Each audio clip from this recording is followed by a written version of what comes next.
తిరిగి లేచినందుకు వందనాలు. నేనైతే అపరాధముల చేతను పాపముల చేతను పూర్తిగా నశించి నరకానికి పాత్రుడే నన్ను జ్ఞాపకం చేసుకొని దేవా మా ప్రభా నన్ను కొని మీ రక్తం చేత కడిగి శుద్ధి చేసి ఈ కుమారుడిగా స్వీకరించినందుకు స్తోత్రము.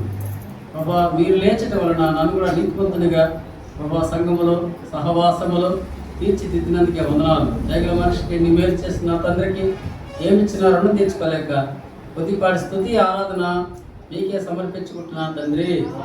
ఆమేన్. కూర్చోండి. సామ్యులు ఎట్లన్నా ఎఫ్రాయిం రండి. పాట సంఖ్య 27 పాట పాడదాం. పాట సంఖ్య 27. ఈ పాట తత్వంలో నుండి పాట సంఖ్య 27 పాట పాడదాము. దయచేసి పాఠ్య పుస్తకం తీసుకోండి. ఈ పాఠ్య పుస్తకం ధర 40 రూపాయలు మాత్రమే. సరేనా? తీసుకోండి. పాడుకోవటానికి ప్రయత్నం చేస్తాం. ఇది పాట. ఇది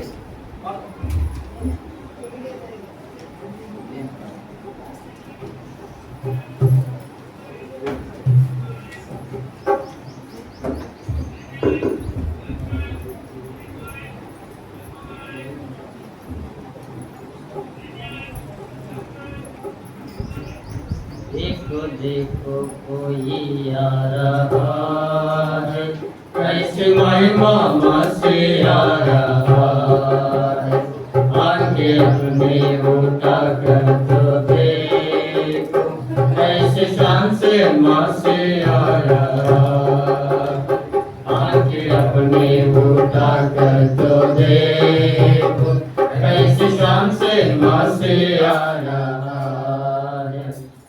भी कैसी सवारी है देखो, आसमान की बेदारी को देखो, वो भी कैसी सवारी है देखो, आसमान की बेदारी को देखो, बाज बजते हैं गीत गाते हैं, बाज बजते हैं गीत गाते हैं, दुल्हा चला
దయచేసి మళ్ళొకసారి పెట్టండి. మళ్ళొకసారి బైబిల్ పల్లె పాడతాము. బైబిల్ పైకెత్తి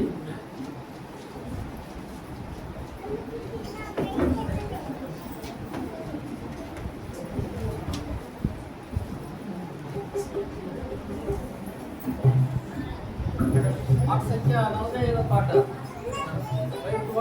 45 పాట, చివరి పాట పాడతాము. 45 పాట పాడతాం.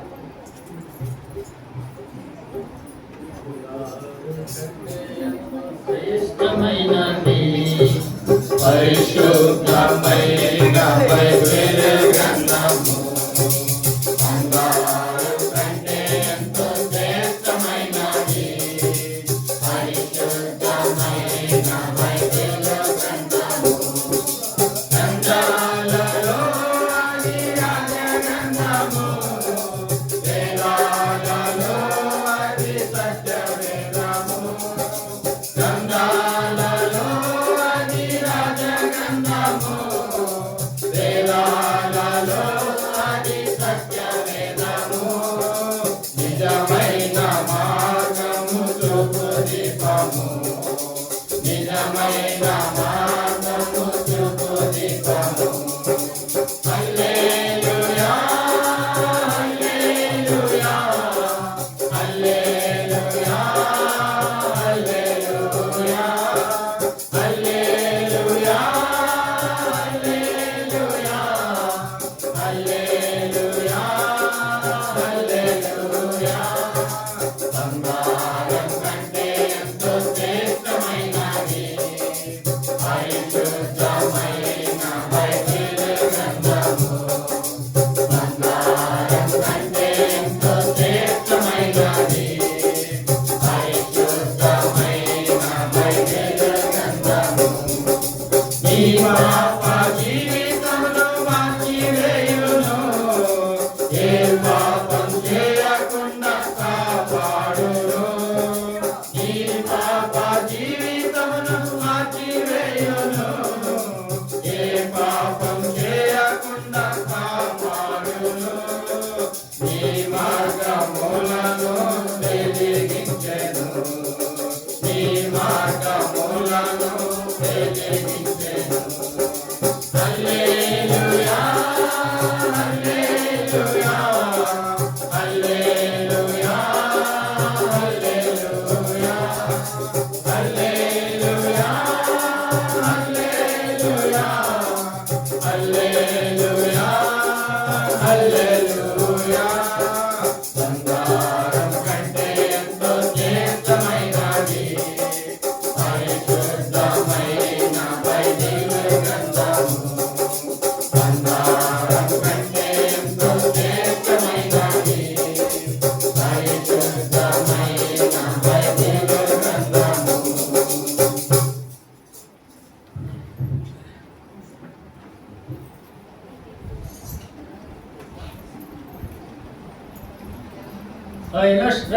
కూర్చుందా? దేవుని వాక్యంలో నుండి కొన్ని మాటలు మనం చదువుకుని లూకా రాసినటువంటి సువార్త 23వ అధ్యాయం మనం అందరం కలిసి 42, 43 వచనాలు చదువుకున్నామండి. లూకా రాసిన సువార్త 23వ అధ్యాయము 42, 43 వచనాలు చదువు. ఆయనను చూచి యేసు, నీవు నీ రాజ్యములోనికి వచ్చినప్పుడు నన్ను జ్ఞాపకం చేసుకునమనెను. అందుకు ఆయన వానితో, నేడు నీవు నాతో కూడా పరదేశుల ముందు అని నిశ్చయముగా నీతో చెప్పుచున్నాను. నేను చిన్న ప్రార్థన చేసుకుందామా? తండ్రి, నమ్మదగిన దేవ, కుమారుడు యేసు ప్రభు నామమున స్తోత్రం చేస్తున్నాను. ఈ యొక్క మధ్యాహ్న కాల సమయంలో ఆరాధన తర్వాత తిరిగి మీ శరీరంలో మీ రక్తంలో పాల్పొంపుడు పొందు నిమిత్తమై దేవుని వాక్యంలో నుండి కొన్ని మాటలు చూసుకొని క్లుప్తంగా ముగించుకొని ప్రేమావిందులో పాల్పొంపులు పొంది సంతోషంతో ఆశీర్వాదంతో వీళ్ళకే సహాయించి ఎవరు కూడా తండ్రి నాయన మధ్యలో లేసుకోకుండా కాపాడము. దేవా మొదటి సహనం దయచేయండి. ఎండలు ఎక్కువగా ఉన్నాయి, ఎండ ఓడ నుంచి తప్పించి కాపాడమని యేసు నామమున ప్రార్థిస్తున్నాం తండ్రి.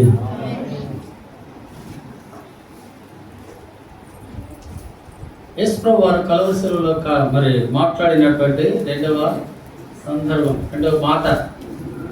అందుకు ఆయన వానితో ఏమన్నాడు? నేను నీవు నాతో కూడా పరదేశంలో ఉందువని నిశ్చయముగా నీతో చెప్పుచున్నానని దొంగతో చెప్పినటువంటి మాటను మనం జ్ఞాపకం చేసుకున్నాం.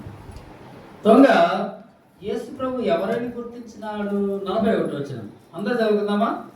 మనకైతే ఇది న్యాయమే, మనం చేసిన వాటికి తగిన ఫలము పొందుచున్నాము కానీ ఈయన ఏ తప్పిదమునూ చేయలేదని చెప్పి యేసు ప్రభు వారు ఎవరిని దొంగ గుర్తించినాడు చెప్పండి? ఏ తప్పిదమును చేయని వాడు యేసు ప్రభు వారిని గుర్తించినాడు. ఈ దినాలలో మనల్ని కూడా మన పరిసరాలలో కానీ, మన ఇంట్లో కానీ, మన సమాజంలో కానీ, సంఘములో కానీ, మనం ఎక్కడైతే పని చేస్తున్నామో, మనం ఎక్కడైతే డ్యూటీలు చేస్తున్నామో, ఉద్యోగాలు చేస్తున్నామో, పనులు చేస్తూ ఉన్నామో, ఆ పరిసరాలలో మనల్ని ఏ విధంగా గుర్తించాలని ప్రజలందరూ చెప్పండి? ఏం గుర్తించాలి? యేసు ప్రభువుని ఏ విధంగా దొంగ గుర్తించాడో ఆ విధంగా గుర్తించాలి. ఏమని? ఈయన ఏ తప్పిదమును చేయలేదు. ఎంత చక్కని మాట! యేసు ప్రభువు తప్పిదములు చేసేవాడు కాడు, పాపము చేసేవాడు కాడు. ఆయనలో ఏమాత్రం కూడా పాపము అనేది ఏలుబడి చేయను కూడా. కనుక ప్రేమైన వాళ్ళరా, దొంగ యేసు ప్రభువుని గుర్తించినాడు. మనల్ని కూడా అనేకులు గుర్తించే విధంగా మనము ఈ లోకంలో నడుచుకోవాలి. కాబట్టి ఏ తప్పిదము చేయని వాడు యేసు ప్రభువు వారు దొంగతో ఏమంటున్నాడంటే, ఆయన తెలుసుకున్నాడు తప్పు. దొంగ ఏమని తప్పు తెలుసుకున్నాడు? మనం చేసిన దానికి ఫలము పొందుతున్నాం. అంటే ఇది పశ్చాత్తాపమునకు. దొంగ మరి పాపమును ఒప్పుకున్నట్టుకు ఈ మాట, ఈ భాగము వర్తిస్తుంది. కాబట్టి మనం కూడా అనేక సార్లు మరి పొరపాటు చేస్తూ ఉంటాం. బలహీనులము. నోరు జారిపోతూ ఉంటుంది, చెవులు జారిపోతూ ఉంటాయి. దేనికి జారిపోతాయంటే చెవులు ఇక్కడే తగులుకున్నాయి కదా. మరి చెడు మాటలు వినేదాని కొరకు, చెడు ఆలోచన, చెడు విధానంగా అన్ని జారిపోతూ ఉంటాయి. కనుక మనమందరం కూడా పొరపాట్లు చేసేవారమే, తప్పు చేసేవారమే. కానీ యేసు ప్రభువు వారు ఏ తప్పిదమైనను లోపమైనను లేనటువంటి వాడుగా గుర్తించబడతారు. సరే, ఈ మాటను బట్టి దొంగ ఎప్పుడైతే ప్రభువును అంగీకరించినాడో ఏమన్నాడండి? యేసు చెప్పండి, యేసు నీ రాజ్యములోనికి నీ వచ్చినప్పుడు నన్ను జ్ఞాపకం చేసుకో. యేసు ప్రభు ఏమన్నాడు? నేడు నీవు నాతో కూడా ఎక్కడుంటావు? పరదేశంలో ఉంటావని దొంగతో దేవుడు చెప్పినటువంటి మాట. ఈరోజు పరదేశు అనగా దేవుని రాజ్యంలో ఒక భాగం, దేవుని రాజ్యానికి గుర్తుగా ఉంది. ఈ దేవుని రాజ్యంలోనికి, పరదేశంలోనికి ఎవరు ప్రవేశిస్తారు? అందరూ ప్రవేశించరు. అర్థం చేసుకోండి, దేవుని రాజ్యంలో ప్రవేశించాలంటే చాలా కష్టం. బైబిల్లో ఒక మాట ఉంది, పిలువబడిన వారు అనేకులు, ఏర్పరచబడిన వారు కొందరే. కనుక అనేకులు దేవుడు పిలిచాడు కానీ తన రాజ్యం కొరకు. ఇప్పుడు మీరు గమనించాల్సిన విషయం ఏంటంటే, ఇక్కడ 2 దొంగలు ఉన్నారు, ఈ 2లో కూడా ఒక్కడే పోయినాడు. ఎక్కడికి? పరదేశంలో. చూడండి ఎట్లుందో కదా. కనుక ఇక్కడికి వచ్చిన ప్రతి ఒక్కరు మనం అందరం కూడా దేవుని రాజ్యంలో ప్రవేశించాలంటే, అందరికీ అందుబాటులో ఉండాలంటే, ముందు మన తప్పిదములను, మన పాపములను, మన దోషములను మనం గుర్తించేవారుగా ఉండాలి. మనకైతే ఇది న్యాయమే అని గుర్తించినాడు దొంగ. గుర్తించి మనకి ఇది న్యాయమే అని చెప్తున్నాడు. ఇక్కడ మనం కూడా మరి మన పాపములను, మన బలహీనతలను మనం గుర్తించి వాటిని ఒప్పుకొని ఏం చేయాలి? దేవుని శరీరాన్ని, రక్తాన్ని మనం సేవించాలి. ఎటువంటి అట్లా తినడానికి, తాగటానికి వీలేదు. చూడండి, మీరు పరస్పర మన దేహాన్ని ఏం చేస్తామండి? భోజనానికి ముందు ఎవరైనా నోటిని కానీ, చేతిని కానీ, కాళ్ళని కానీ కడుక్కోకుండా తింటారా? తినలేరు కదా. అన్నీ శుభ్రంగా కడుక్కొని కొంతమందికి మంచి అలవాటు, స్నానం చేసే తింటారు, మంచి అలవాటు. కొంతమంది చెయ్యి ఒకటి కడుక్కుంటే సార్లు అన్నట్టు గబగబా అటు అనేసి 4 ముద్దలు నోట్లో పెట్టుకుని వెళ్ళిపోతాడు. ఎంత మరి ఏదో విధంగా శుభ్రం చేసుకోవడానికి ప్రయత్నం చేస్తారు. అయితే పిల్లరా, యేసు ప్రభు శరీరాన్ని మనం సేవించాలంటే మనం కూడా ఎట్లుండాలి? ఏ పొరపాట్లు, తప్పిదం లేని వారుగా మనము ఉండాలి. ఈ మాటలు మనం కొన్ని జ్ఞాపకం చేసుకుందాం.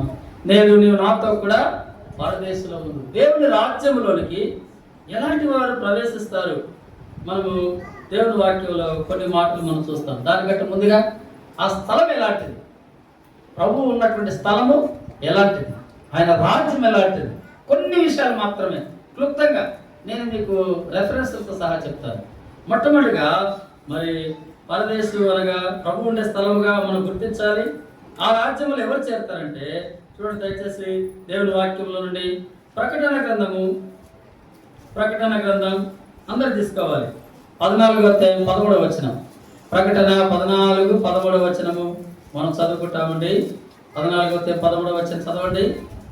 అంతటా ఇప్పటి నుండి మృత్యునందు మృతుల ధన్యులని వాయుమని పరలోకము నుండి ఒక స్వరం చెప్పగా వింటిని. నిజమే, వారు తమ ప్రయాసములు మాని విశ్రాంతి పొందుదురు, వారి క్రియలు వారి వెంట పోచున్నవని ఆత్మ చెప్పుచున్నది. తమ ప్రయాసములు మాని, ప్రయాసపడి భారం మోసుకొని పోతున్న సమస్త జనులారా నా యుద్ధకు రండి, నేను మీకు విశ్రాంతిని కలిగజేస్తాను. ఈ లోకంలో మనకు మరి ఉదయం లేచిన మొదలుకొని నిద్రపోయేంత వరకు కూడా ప్రయాసమే మనిషికి. ప్రయాసలు రెండు రకాలు. మొదటిది మనం జీవించే దాని కొరకు ప్రయాస. మామూలుగా పాటలు పడడం కదండి, ఎన్ని పాటలు పడతా ఉంటామంటే ఉదయం మొదలుకొని సాయంత్రం వరకు ఒకవేళ నిద్ర కూడా లేకపోతే పరిస్థితి ఎట్లుంటుందో తెలియదు కదండి. కాబట్టి ప్రయాస పడుతున్న కొంతమంది సంపాదన మీద పడ్డాడంటే పిచ్చోలైపోతా ఉంటారు. 500 నల్లకాయతమే కదండి. ఎంత ఘోరం. నల్లకాయతం దొరికిందంటే దాని లోపల పెట్టేస్తాను కదా. ప్రయాసం దేని కొరకు? సంపాదన కొరకు. కొంతమంది ఆస్తుల మీద పడతా ఉంటారు. ఆస్తులు సంపాదించాలి. నువ్వు ఎంత ప్రయాసపడినాను ఒకనాడు అన్ని ఏం చేయాలంటే మార్చుకోవాలి. బైబిల్లో రాయబడింది, వారు తమ ప్రయాసములు మాని విశ్రాంతిని పొందుదు. విశ్రాంతి గల స్థలం చెప్పండి. ఏ స్థలం అనేది? విశ్రాంతి గల స్థలం. నేను మీకు విశ్రాంతిని కలుగజేతును అన్నాడు లేదా? మత్తయి సువార్త 11:28 వచనంలో యేసు ప్రభువు వారు చెప్పినటువంటి మాట. 14:2-3 వచనాలు ఏముంది? యోహాను సువార్త 14:2-3 వచనాల్లో మీ హృదయములను కలవరపడనీయకుడి, దేవుని విశ్వాసం ఇచ్చినారు, నా యందు విశ్వాసం ఇచ్చిడి, నా తండ్రి ఇంట అనేక నివాసాలు. ఎవరికండి నివాసాలు? కష్టాలు, బాధలు, శ్రమలు అన్ని ఈ లోకములు విడిచిపెట్టినటువంటి వారికే ఆ నివాసం. కనుక ఇది మొదటిది. రెండవది, ఆయన ఉన్న స్థలము సంతోషం గల స్థలం. చెప్పండి ఎలాంటిదంట? కీర్తన గ్రంథం 16 చదవండి. 11వ వచనం. కీర్తన 16:11 వచనము. తొందరగా కీర్తనలు 16:11 వచనాన్ని మనం చదువుదాం.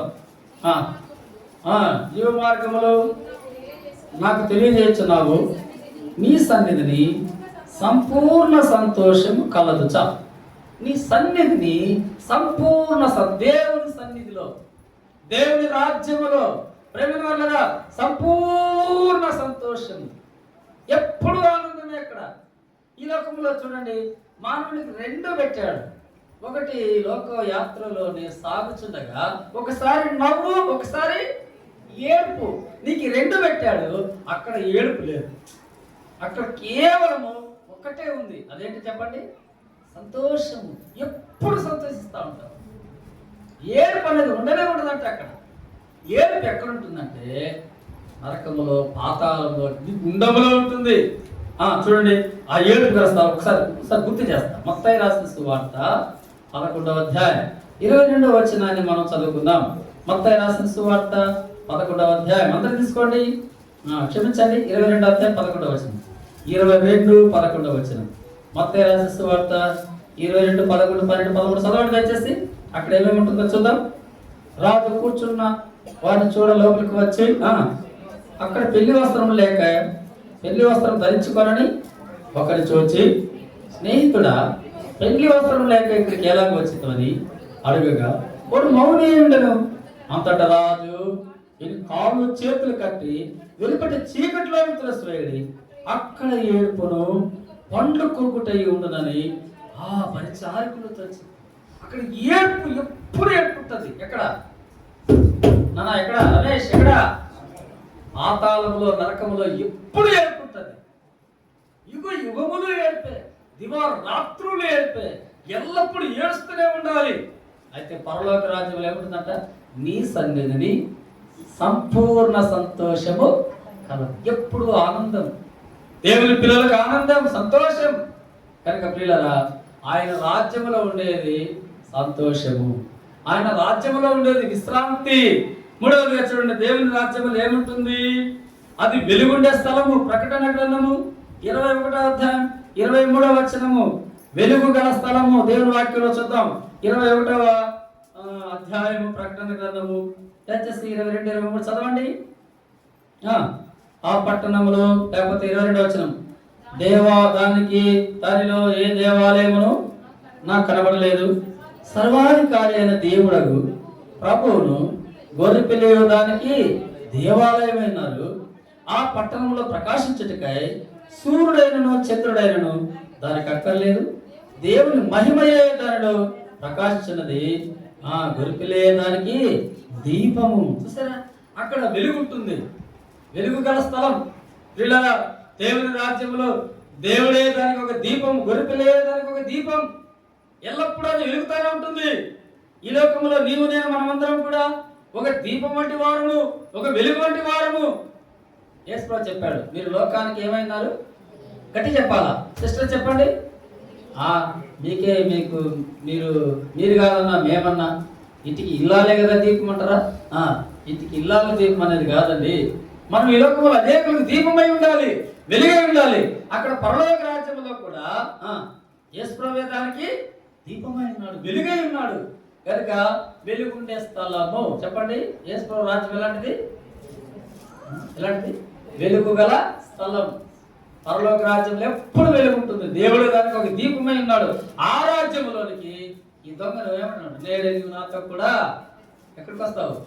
నాతో కూడా పరదేశంలో ఉంటావు, నా రాజ్యంలో ఉంటావు.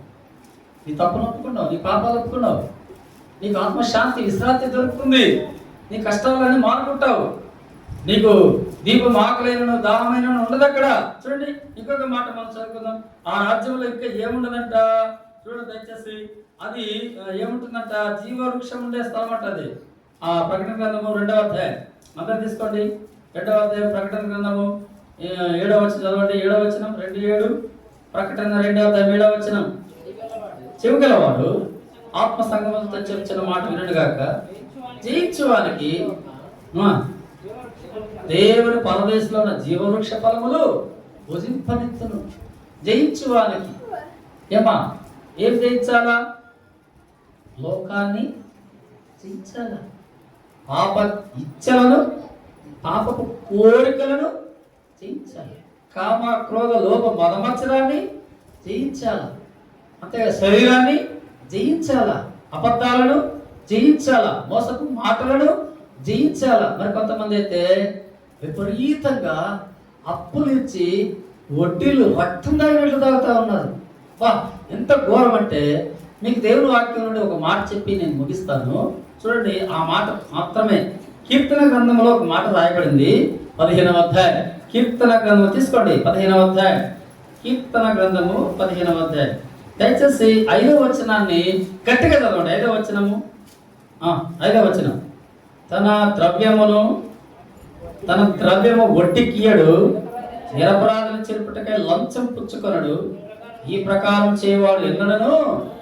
ఎంతమంది అండి ఇక్కడ? దయచేసి వడ్డీలకి ఇచ్చేటువంటి వాళ్ళు ఎంతమంది ఉన్నారు ఇక్కడ? మీరే చెప్పండి. ఇగో ఈ వాక్యం విడిచిపెట్టి ఏ వాక్యం అని చెప్పాయా? నేను చేసేది వ్యాపారం, లేకపోతే నువ్వు ట్రాన్స్ఫర్ పెట్టుకుంటారా? నువ్వు ట్రాన్స్ఫర్ పెట్టుకున్నా నీ బుద్ధి మారదు, నేను ఏడే ఉన్నా నీ బుద్ధి మారదు కదా. కొంతమంది రక్తాలు తాగినట్టు తాగుతూ ఉంటారు, వడ్డీలు పీకి వాడిని చంపేస్తూ ఉంటారు. ఏమండి, దేవుని వాక్యం ఏం చెప్తుంది? తన ద్రవ్యం అంటే ఏంటిది చెప్పండి? డబ్బులు వడ్డీకి ఇయ్యడు, నిరపరాధిని చెరపడు కదా. కాబట్టి కొంతమంది ఏం చేస్తారంటే, దేవుని పిల్లలు ఏదో పోతే పోయిందిలేయా, నాకు నేను బతకపోయినా పర్వాలే, లేకపోతే నువ్వు బతికినా చాలు, అసలు ఇచ్చే పొర నాయన అంటూ ఉంటారు కదండి. వడ్డీలు లాగుతూ ఉంటారు. నేను ఒక మాట చెప్తాను, వినండి దయచేసి. ఎవరైతే అధికి మించి వడ్డీలకి ఇస్తూ ఉంటారో వాళ్ళకు దేవుని రాజ్యాన్ని స్వతంత్రించుకోలేరు. మర్చిపోవద్దు, జీవితంలో దేవుని రాజ్యం లేదు నీకు. నేను ఒక సంఘంలో ఒక ఆయన్ను ఇలాగ వడ్డీ వ్యాపారం, పేరే ఏం పేరు చెప్పండి? వడ్డీల వ్యాపారి. ఆయన కాలు మీద కాలేసుకుని బతుకుతా ఉన్నాడు. ఎట్లా బతుకుతున్నాడు అబ్బాయి అనుకుంటున్నా. చుట్టూ ఏం చేస్తున్నాడు, ఒడ్డులించి బతుకుతా ఉన్నాడు. నేను అప్పుడు ఏం చేశానంటే ఆయన్ను మరి బాధ్యగల సహోదరుడిగా ఉండకుండా తీసివేస్తే తెల్లారని తీసేసినాడు. నువ్వే వద్దుకోవాలి. అర్థమవుతుందా? మళ్ళా ఎప్పుడో వాళ్ళు గమనించి వరి ఎంత పని చేసినాం, అనవసరంగా దైవ సేవకుని మేము తీసేసినామని చెప్పి అతన్నే అక్కడి నుంచి తొలగించేసిన సంపూర్ణంగా మందిరంలో నుండి. నువ్వు ఏ పరిచయంలో కూడా పాల్గొనలు పొందొద్దని చెప్పి కనుకొని అతను తీసేసాడు. కాబట్టి వీళ్ళరా చాలా జాగ్రత్తగా ఉండాలి. ఈ లోకంలో మనము ఏ మచ్చ అయినను బైబిల్లో సంఘాన్ని గురించి ఏం రాయబడింది చెప్పండి? అది కలంకమైనను ముడతాయను. మీరే చెప్పండి చెప్పండి. ముడతాయను అయ్యా గడ్డాలకు చేరిందయ్యా వాక్యం చెప్పండి. తన స్వరక్తం ఇచ్చి సంఘాన్ని ఏ విధంగా సిద్ధపరుస్తున్నాడు? అది కలంకము లేనిదైనను ముడత లేనిదైనను నిర్దోషమైన సంఘము గాను ఎలాంటిదంటే పరిశుద్ధమైనది గాను ఏం చేస్తున్నాడు? ఆయన సిద్ధపరిచినాడు దాన్ని. ఆయన రక్తం ఇచ్చి ఆ విధంగా సిద్ధపరిస్తే మనమేమో భయంకరంగా వడ్డీల మీద కొంతమంది అమాయకంగా ఉంటారు, అసలు కనపడరు. ఓయమ్మ ఊరందరికీ వడ్డీలు ఇచ్చింది వారికి పాసు కదా. నేను యథార్థంగా ఒక మాట చెప్తా వినండి. మరి వాళ్ళకు వయసు అయిపోతున్నా, నొప్పులు వచ్చేస్తున్నా, కింద పడిపోతున్నా కానీ వడ్డీ కోసం పోతుందా? వడ్డీ వడ్డీ వడ్డీ వడ్డీ వడ్డీ వడ్డీ అయ్యిరా వాడు అయ్యిరా ఒరే అయ్యిరా. ఎంత ఘోరం అండి నిజంగా. ఇలాంటి వారికి దేవుని రాజ్యము ఖచ్చితంగా లేదు, లేనే లేదండి. మీరు ఏమన్నా అనుకోండి, దేవుని రాజ్యంలో ప్రవేశించట దుర్లభం. బైబిల్లో చెప్తుంది, ధనవంతుడు దేవుని రాజ్యంలో ప్రవేశించుట కంటే సోది పెంచంలో ఉంట దూరట సులభము. జాగ్రత్త ప్రేమైన వాళ్ళరా. కనుక వాక్యానుసారంగా మనం అందరూ కూడా గమనిస్తే ఆ రాజ్యములో ఏముండదంటే చెప్పండి, ఏముండదట అక్కడ ఏమాత్రం కూడా. అది ఎలాంటి చెప్పండి? దానికి అది వెలుగుండే స్థలం, జీవ వృక్షం ఉండే స్థలం, జీవ ఫలాలు ఉంటాయి అక్కడ. ఎల్లప్పుడూ మనం బ్రతుకుతూ ఉంటాం అక్కడ అవి తిని. అంతేకాదు బైబిల్లో మరొక సంఘటన మనం చూద్దామంటే దయచేసి. అది రాత్రి లేని రాజ్యము. చదువుదాం ఆ మాట. రాత్రి లేని రాజ్యం. ఆ రాజ్యంలోనికి దొంగను పిలుస్తున్నాడు. 21వ అధ్యాయం ప్రకటన గ్రంథము 21వ అధ్యాయం దయచేసి 25వ వచనాన్ని మనం చదువుదాం. 21, 25వ వచనం. అక్కడ రాత్రి అనేది లేదని దేవుని వాక్యములో సెలవిస్తా ఉన్నది. చదువుకుందాం రండి దయచేసి. 21వ అధ్యాయము చదవండి. 24, 25 చదవండి దయచేసి. జనములు దాని వెలుగునందు సంచరితురు, భూరాజులు తమ మహిమను దానిలోనికి తీసుకుని వస్తురు. అక్కడ రాత్రి లేనందున చాలు. అక్కడ రాత్రి లేనందున ఏం లేదంటే రాజ్యంలో మనకేముంది? లోకంలో చెప్పండి. రాత్రి ఉంది రమేష్, రాత్రి ఉంది, పగల ఉంది కదా. మనిషికి ఇది పెట్టినాడు దేవుడు. కానీ దేవుని రాజ్యంలో అది పూర్తి చేయండి. ఆ వచనం పూర్తి చేయండి. 24వ వచనం, 25వ వచనము. పగటి వేళ ఏమాత్రమును దాని గుమ్మములు వేయబడవు, తలుపులు వేయబడవు. ఎప్పుడు పగలే ఉంటుంది అక్కడ. ఎంతమందికి ఎప్పుడు పగలే ఉండాలని ఇష్టం? చేతులు రాత్రి ఉండకుండా. నాకైతే పరిష్టం అన్నమాట. ఇట్లే ఉంటే హ్యాపీగా ఉంటుంది కదా. మళ్ళా రాత్రి తలకాయ నొప్పి కదా. 24 గంటలు అయితే ఉండాలి కదా. కానీ దేవుడు చూసారా, 24 గంటలు 12 గంటలు రాత్రి పెట్టాడు, 12 గంటలు పగలు పెట్టాడు. కానీ అది 24 గంటలు ఎప్పుడు పగలే ఉంటుంది. రాత్రి అక్కడ ఉండదే ఉండదు. ఆ రాజ్యంలో పోవాలంటే ఆశయం కాదు. నేను కూడా పాట రేహబోతుకు పాతండా 40 రూపాయలు ఇచ్చి పాటలు బుక్ కొడుతూ పాట పాడేస్తా కాదు. అక్కడ వేయి అట్లా పోదు, అట్లా పోలేము. అక్కడ ఆ రాజ్యంలోకి ఎవరు ప్రవేశిస్తారంటే ఎవరైతే క్రీస్తు రక్తంలో కడగబడి తమ పాపములన్నీ ఒప్పుకొని నిశ్చయించుకుంటారో ఆయన కొరకు జీవించాలని, అలాంటి వారికి మాత్రమే ఆ రాజ్యం ఉంటుంది. కనుక అక్కడ రాత్రి అనేది లేదు.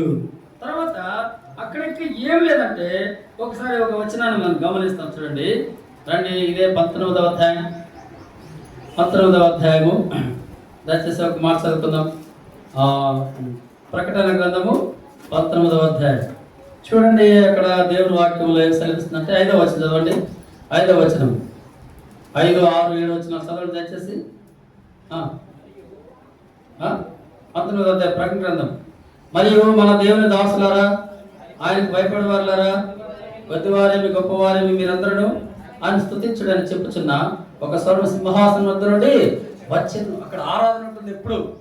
ఎల్లప్పుడూ కూడా ప్రతిరోజు ఆరాధించేదే ఉంటుంది. ప్రతి ఒక్కరు కూడా ఆరాధన చేస్తారు, ప్రభుని స్తుతించేవారుగా ఉంటారు, ప్రభుని కొనియాడేవారుగా ఉంటారు. అంతేకాదు పిల్లరా, ఆ రాజ్యంలోనికి ఎలాంటి వారు ప్రవేశిస్తారో రెఫరెన్స్ సహా చెప్పేసి ముగిస్తాను నేను. చూడండి ఎలాంటి వారు ప్రవేశిస్తారో చూద్దామండి. మరి ఆ స్థలంలోకి, ఇలాంటి స్థలంలోనికి ఎలాంటి వారు ప్రవేశిస్తారు? 2వ కొరింథీ పత్రిక 5వ అధ్యాయం 17వ వచనం. కొరింథీయులకు రాసినటువంటి 2వ పత్రిక 5:17 వచనం. త్వరగా చదవండి దయచేసి. 2వ కొరింథీ పత్రిక 5వ అధ్యాయం 17వ వచనం. కాగా ఎవడైనా క్రీస్తునందున్న యెడల వాడు నూతన సృష్టి, పాతవి గతించును, ఇది క్రొత్త వాయువు. ఎలాంటి వారు ప్రవేశిస్తారంట? క్రీస్తునందున్న వారు. ఎవడైనా క్రీస్తునందున్న యెడల వాడు నూతన సృష్టి. కొత్తగా, నూతనంగా, ప్రతిరోజు కొత్తగా ఉండాల, ప్రతి దినము కొత్తగా ఉండాలి మనం. అలాంటి వారు ఆ రాజ్యంలో ప్రవేశించేవారుగా ఉంటారని బైబిల్ సెలవిస్తుంది. నూతన సృష్టి. పాతవన్నీ ఏం కావాలండి చెప్పండి. మన పాత అంటే ఏంటి? పాత అలవాట్లు. పాత అలవాట్లు అంటే అప్పుడప్పుడు ఇంటి ముందు కొన్ని బండ్లు వస్తూ ఉంటాయి. ఏమని? పాత సామాన్లున్నా, బీర్ సీసాలున్నా, ఉప్పుమ్మో అని వస్తారు. ప్లాస్టిక్ బకెట్లున్నా, బీర్ సీసాలు ఇస్తాం, బీర్ సీసాలున్నా ఉప్పుమ్మో అంటాడు కదా. పాత సామాన్లన్నీ ఏం చేయాలి? దానికి ఎక్క వాడే అప్పవాలి. వాడి బతుకెప్పుడు పాత సామాన్లు ఎంత బేకొస్తా ఉంటాడు. అన్ని బీర్ సీసాలు కూడా వెళ్ళాడు వాడికి. అర్థమవుతుందా? బీర్ సీసాలు ఉన్నా కూడా చేస్తాం కదండి. అన్ని వాడికి వేసేసి ఏం తీసుకోవాలి? మనం ఉప్పు తీసుకోవాలి. ఎవరు వాకి చెప్పు, పాతవన్నీ గతించిపోవాలా, కొత్తగా ఉండాలి ఎల్లప్పుడు. చూడండి, కొత్తదంటే నేను ఒక మాట చెప్తాను, ఉదాహరణ చెప్తాను, మీరు ఏమనుకోకండి. ఫర్ ఎగ్జాంపుల్, ఇప్పుడు నా కుమారుడు ఉన్నాడు. వాడు ఏళ్ళ తరబడి మందిరానికి సరిగ్గా రావడం లేదు. సరే ఎట్లో పట్టుకున్నాడు, వస్తున్నాడు. వినండి జాగ్రత్తగా. వాడు వచ్చేది ఫస్ట్ మరి ఈ సంఘ ప్రార్థనకు అలవాటు చేసుకున్నాడు రావడం. వాడు ఇక్కడ ఏం చేయలేకపోతున్నాడు, కానీ వచ్చేది మాత్రం ఏం చేస్తున్నాడు? ఏనా అలవాటు చేసుకున్నాడు. అర్థమైంది. నేనేమనుకుంటున్నాను, ఓహో వీడికి దేవుని మందిరానికి వస్తున్నాడు, ఇప్పుడు పర్వాలేదు. అంతకుముందు రావడం లే కాబట్టి ఇప్పుడు చెప్పండి అక్క, ఇప్పుడు వస్తున్నాడు. అలవాటు అవుతుందా లేదా? రెండవది, వస్తూ వస్తూ వస్తూ ఉండగా ఆ ప్రార్థన, ఈ ప్రార్థన, వాళ్ళ ప్రార్థన, వీళ్ళ ప్రార్థన, రమేష్ నాన్నది, లేకపోతే రవిది, నీరు దీన్ని వాళ్ళంతా ఇది వాడు కూడా చేసేది నేర్చుకుంటున్నాడు అనమాట. అంటే అర్థం ఏంటి? నాకు మాట్లాడలేదు. మీరు మాట్లాడకపోతే నేను గుండు గట్ల విడిచిపెట్టను. ఎందుకంటే ఇక సువార్త కట్ చేసినాను, నాకు రెండో విడిచిపెట్టాను నేను. చెప్పండి, వాడు అర్థం ఏంటి? వాడు నేర్చుకుంటున్నాడంటే అర్థం ఏంటి? అరే ఎప్పుడు ప్రార్థనలో ఉంటున్నాడంటే వాడికి పాత జీవితం పోతుందన్నమాట. మరలా బైబిల్ స్టడీకి కూడా వస్తున్నాడు, వాక్యం తీస్తున్నాడు, చదువుతున్నాడు, రాస్తున్నాడు, నేర్చుకుంటున్నాడు. అంటే పాతదంతా ఏమైపోతుంది? కనపడకుండా పోతుంది. మళ్ళీ ఆదివారం వస్తున్నాడు. ఇప్పుడు ఆ వ్యక్తి నా వెనక పలకండి, క్రీస్తునందున్నవాడు నూతన సృష్టి. అంతకుముందు ఏడ కనపడతాడా? అయిగాడు. మళ్ళీ ఆడిగాడు, మంత్రి ఆడికి రాడు. యా సందులో కనపడతాడు. సందులో ఏమన్నాడు? ఆరాధించాడు. వాడిని ఏమన్నా నేను అంటే పిల్లరా, వాడు పాతాడే. ప్రజలాడు అందరూ చెప్తారు, ఊరోళ్ళు కూడా చెప్తున్నాను. నాకు మన్నాడే గారు పాస్టర్ గారు అంటున్నారు. అక్కడ కొంతమంది నమస్తే చెప్తారు తెలియకప్ప. అట్లా కూడా ముస్లిమ్స్ కాలనీలోకి ఏమంటే పాస్టర్ గారు నమస్తే అంటున్నారు కాలనీ వాళ్ళంతా. అంటే పాతవి గతించిపోయి కొత్తగా అంటే ఆరాధన చేస్తున్నాడు, ప్రార్థన చేస్తున్నాడు, పాటలు నేర్చుకుంటున్నాడు కదండి. ఇవన్నీ చేస్తా ఉన్నాడు అంటే అర్థమైతే ఆ వ్యక్తి నూతన సృష్టి. వాటన్నిటిని చేయలేకపోతున్నాడు అంటే వాడు పాతవాడే. మనలో పాత పురుషుని ఏం చేయాలంటే సిలువకి వేసేయడం. అంతరంగ పురుషుడు ఏం కావాలా? ఏం కావాలి? దినదినము నూతన పరచబడాల. అంతరంగ పురుషుడు దినదినము నూతన పరచబడట. దేవుని పిల్లలు ఏం చేస్తారంటే వాళ్ళు నిజంగా నూతన పరచబడాలంటే ఒకసారి ఏదైనా గద్దిస్తున్నారంటే, మనల్ని ఏదన్నా సరి చేస్తున్నారంటే, బుద్ధిహీనుడైతే ఏం చేస్తాడు? బుద్ధిహీనుడైతే ఏం చేస్తాడన్నా? ఎన్ని దెబ్బలు కొట్టినా, 100 దెబ్బలు కొట్టినా ఏం కాదు. బుద్ధిహీనుడికి ఎక్కడున్నమాట? చదవండి సామెతల గ్రంథం 17వ అధ్యాయం 10వ వచనం. బుద్ధిమంతుడు ఎట్లుంటాడు, బుద్ధిహీనుడు ఎట్లుంటాడు చూడండి. సామెతలు 17, సామెతల గ్రంథం 17వ అధ్యాయం 19 చదువు అనా 20 వచ్చినమయ్యా. సామెతల గ్రంథము 19వ అధ్యాయము 10వ వచనం, 10 క్షమించండి, 10 బుద్ధిహీనునికి 10వ వచనం, బుద్ధిహీనునికి 100 దెబ్బలు నాటునంత కంటే బుద్ధిమంతునికి ఒక గద్దింపు మాట లోతుగా నాటు. బయట సామెత ఏమని చెప్పండి, బయట సామెత ఏదన్నా చెప్పరేందన్నా, ఏదో అంటారు కదన్నా బయట, గొడ్డుకు ఒక దెబ్బ మనిషికి, అంతేనా? నాకేదో రాలయ్యా, మనిషికి ఒక మాట, గొడ్డుకు ఒక దెబ్బనా, అంతేనా? మనిషి అయితే ఏం చేస్తాడు ఒక మాటకే, ఏమన్నా ఏం చేస్తాడు ఒకటే మాటకే. నేను 3 సార్లు చెప్తానంటే అర్థం ఏంటి? వాళ్ళకి 3 దెబ్బలు పెట్టినా కానీ వాడిగా మారడు. ఒరే నువ్వు మందిరానికి రారా అని నువ్వు ఆ ముందర ఇట్లా జుట్టు పక్కన బిక్కో రాడు, నూరు లబ బిక్కో రాడు, నేరుగా కత్తి తీసుకుని చీరేసుకో రాడు. అర్థమవుతుందా? అదే బుద్ధిమంతుడు అయితే అయ్యో ఆ సేవకుడు బాధతో చెప్తున్నాడు, హృదయంలో వేదనతో చెప్తున్నాడు, వెళ్దామని చెప్పి ఏమా వస్తాడు, ఏం తగ్గుతా ఏం చేస్తాడు, వస్తాడు. అందుకే నేను అప్పుడప్పుడు ఏం చేస్తానంటే కోపం వచ్చినప్పుడల్లా ఈ ఎబినైజర్ చెప్తా ఉంటా, ఎబినైజరు రవితాను బొగ్గు పనులు తీసుకెళ్ళాయా మంచిది అంటా ఉంటా, రవి కూడా చెప్తా ఉంటా, అరుణాన్ని బొగ్గు పనులు తీసుకెళ్ళాను, వాళ్ళు లోపడకపోతే అప్పుడు అడగండి నన్ను చెప్తా ఉంటా. వాళ్ళకి ఇళ్ళకాడ పనులు పాటలు లేక మేము అడగట్లే, కానీ వాళ్ళు తీసుకెళ్ళాలి, తీసుకెళ్తే తెలుస్తుంది ఆ ఎండ, ఆ బొగ్గు, ఆ కథతో తెలిస్తే అప్పుడు తెలుస్తుంది. కష్టజీవికే తెలుస్తుంది కష్టము, ఎవరికైనా తెలుస్తుందా? కనుక దేవుడు వారికి సెలవిస్తుంది, బుద్ధిమంతునికి 1 దెబ్బ చాలు, బుద్ధిహీనుడికి 100 దెబ్బలు కొట్టే వారికి లోపల ఆ మాట తాకదు. కనుక ప్రేమైన వాళ్ళ దేవుని రాజ్యంలోకి ఎవరు ప్రవేశిస్తారంటే చెప్పండి, ఎవరు ప్రవేశిస్తారు? నూతన సృష్టి, పాతవన్నీ ఏం కావాలా గ్రహించు. మరొక వాక్యం చదివేసి నేను ముగిస్తాను. చూడండి, ఈ రాజ్యంలో ఎవరు ప్రవేశిస్తారు అంటే రండి చదువుకుందాము దేవుని వాక్యంలో నుండి. 8వ అధ్యాయము రోమా పత్రిక 8వ అధ్యాయం 18వ వచనము, రోమిలికి రాసిన పత్రిక 8వ అధ్యాయము 18వ వచనము చదవండి దయచేసి. ఉందా లేదా? 8-18వ వచనం, రోమా పత్రిక 8వ అధ్యాయం 18వ వచనం. మన ఎడల ప్రత్యక్షము కాబో మహిమ ఎదుట ఇప్పటి కాలం శ్రమలు ఎన్నదైనా కావు కానీ దేవుని కుమారుడు ప్రత్యక్షత కొరకు సృష్టి మిగులా. చూడండి అక్కడ మాట రాయబడింది, క్షమించండి, 1-2 వచనాలు, 8వ అధ్యాయం 1-2 వచనాలు. కాబట్టి ఇప్పుడు క్రీస్తునందున్న వారికి ఏ శిక్షా విధియు లేదు, క్రీస్తు యేసునందు నిత్య జీవమునొచ్చు ఆత్మిక నియమము పాప మరణముల నియమము నుండి నన్ను విడిపించను. ఎలాంటి వారికి అంటే ఆ రాజ్యము పాపము యొక్క మరణము నుండి విడుదల పొందినటువంటి వారికి మాత్రమే ఆ రాజ్యం, అందరికీ రాదు. పాపము నుండి విడుదల పొందాల. తుచ్చమైన బుద్ధులు ఉంటాయి కొంతమందికి, తుచ్చమైన బుద్ధులు, అది పనికిరాని బుద్ధులు ఉంటాయి. ఆ బుద్ధి మానుకోవాలా. పాపానికి సంబంధించినటువంటి ఉనికి పట్ల అవన్నీ ఆ మాటలు మానుకోవాలా. కొంతమంది బూతులు మాట్లాడుతూనే ఉంటారు, కొంతమంది చెడును అనుభవిస్తూనే ఉంటారు కనబడకుండా, కొంతమంది రహస్యంగా చెడును భరిస్తూనే ఉంటారు. అవన్నీ మానుకోవాలా. మానుకుంటేనే దేవుని రాజ్యంలో ప్రవేశిస్తాం. ఏమండి, ఒక ఇంటికి ఒక బిడ్డ కోడలు కావాలంటే ఆ ఇంటి వ్యక్తి ఏం చేయాలి? ఆ బిడ్డను వివాహము చేసుకోవాలా. అప్పుడే ఆ ఇంటికి ఏమవుతుంది? కోడలు అవుతుంది.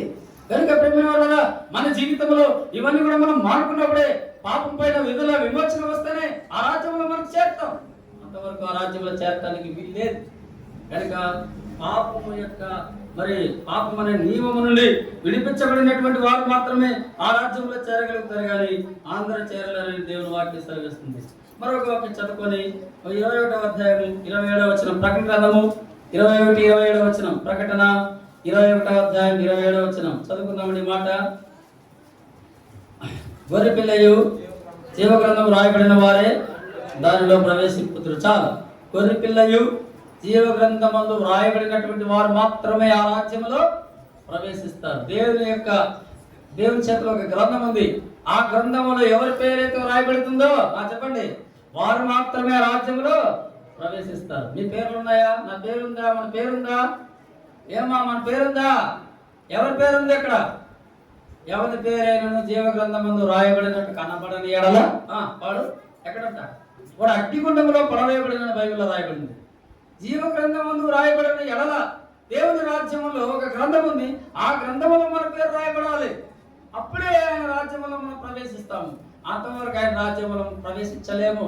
ఒక స్కూల్లో జాయిన్ అయినప్పుడు వినండి, అందులో మన పేరు ఉంది కాబట్టి ప్రతిరోజు ఎక్కడికి వెళ్తున్నాం? స్కూల్కి వెళ్తున్నాం. బ్యాంకులో మన అకౌంట్ నెంబర్ ఉంది కాబట్టి మనం బ్యాంకుకు చెప్పండి వెళ్తున్నాం కదా తల్లి, అవునా కదా?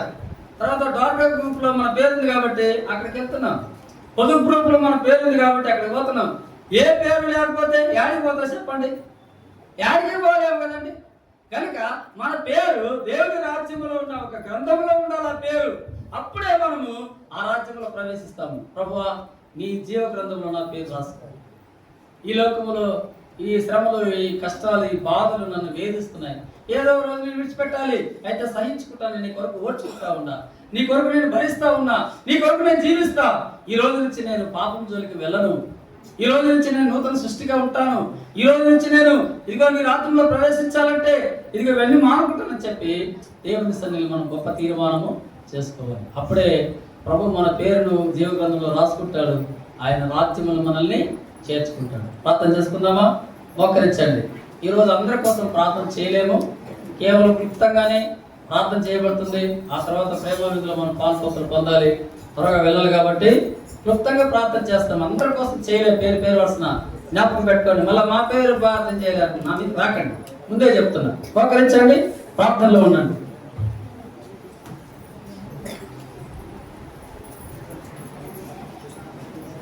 కళ్ళు మూసుకోండి.